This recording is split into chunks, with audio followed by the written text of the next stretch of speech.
ഇനി അടുത്ത് scout and guides. വിദ്യാർത്ഥികൾക്കിടയിലും യുവജനങ്ങൾക്കിടയിലും ആത്മാർത്ഥത, രാജ്യസ്നേഹം, സാമൂഹ്യ സേവനം എന്നിവ വളർത്തുന്നതിന് വേണ്ടി നിലവിൽ വന്ന സംഘടനയാണ് സ്കൗട്ട് ആൻഡ് ഗൈഡ്. സ്കൗട്ട് പ്രസ്ഥാനം നിലവിൽ വന്ന വർഷം 1907. സ്കൗട്ട് ആൻഡ് ഗൈഡിന്റെ സ്ഥാപകനാണ് ബേഡൻ പൗവൽ. പെൺകുട്ടികൾക്കായി സ്കൗട്ട് ആൻഡ് ഗൈഡ് പ്രസ്ഥാനത്തിന് രൂപം നൽകുന്നതിന് ബേഡൻ പൗവലിനെ സഹായിച്ച വനിതയാണ് ആഗ്നസ്. 1910 ബേഡൻ പൗവലും അദ്ദേഹത്തിന്റെ സഹോദരിയായ ആഗ്നസും ചേർന്ന് പെൺകുട്ടികളുടെ ഗേൾ ഗൈഡ് ആരംഭിച്ചു. സ്കൗട്ട് ആൻഡ് ഗൈഡിന്റെ ആസ്ഥാനമാണ് സ്വിറ്റ്സർലാൻഡിലെ ജനീവ. സ്കൗട്ട് ആൻഡ് ഗൈഡിന്റെ ആപ്തവാക്യം തയ്യാറായിരിക്കുക അഥവാ ബി പ്രിപ്പയർഡ്. അടുത്തത് ആഫ്രിക്കൻ യൂണിയൻ. ആഫ്രിക്കൻ യൂണിയൻ നിലവിൽ വന്നപ്പോഴുള്ള പേരാണ് organisation of African unity. Organisation of African unity സ്ഥാപിതമായ വർഷം 1963. ആഫ്രിക്കൻ യൂണിയൻ നിലവിൽ വന്ന വർഷം 2002. ആഫ്രിക്കൻ യൂണിയന്റെ അംഗസംഖ്യ 55. ആഫ്രിക്കൻ യൂണിയന്റെ ആസ്ഥാനമാണ് ആസിഡ് അബാബ, എത്യോപ്യയിലെ.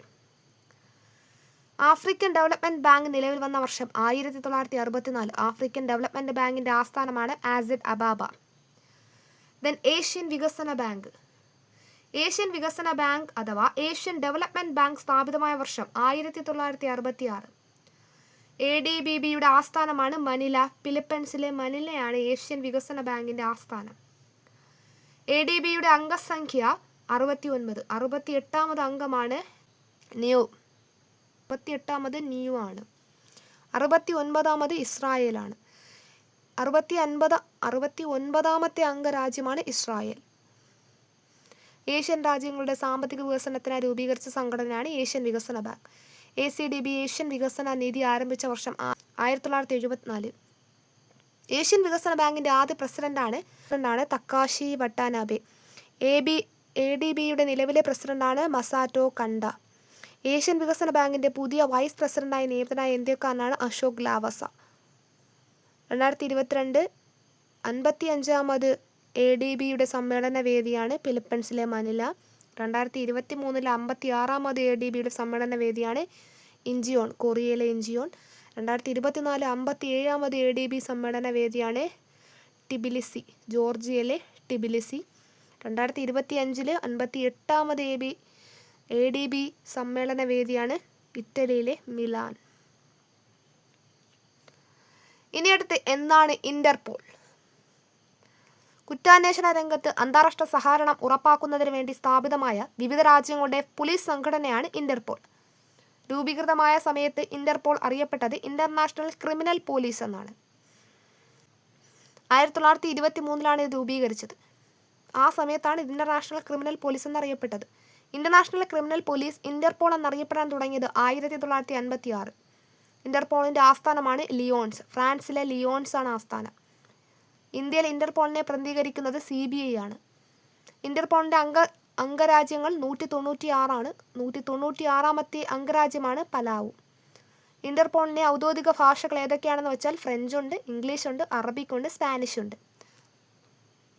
ഇന്റർപോളിന്റെ ആപ്തവാക്യമാണ് connecting police for a safer world.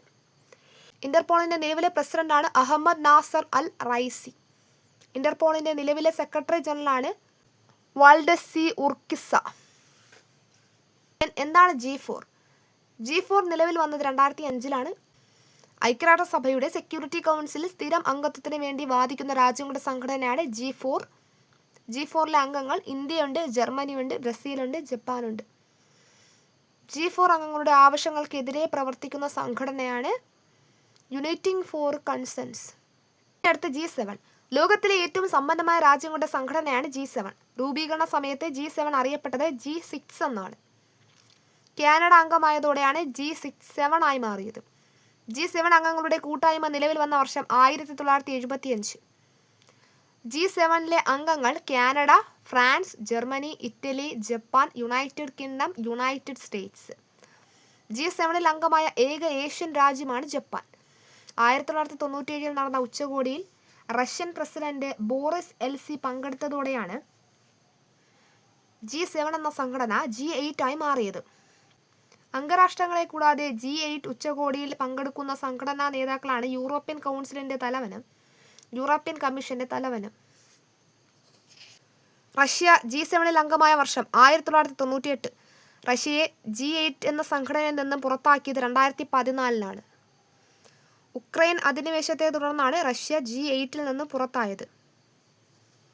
ലോകത്തിലെ മുൻനിരയിലുള്ള 5 വികസ്വര രാജ്യങ്ങളും, അതായത് China, India, Brazil, south Africa, Mexico എന്നീ രാജ്യങ്ങളും G7 അംഗരാജ്യങ്ങളും ചേർന്ന് പറയുന്നതാണ് G7+5.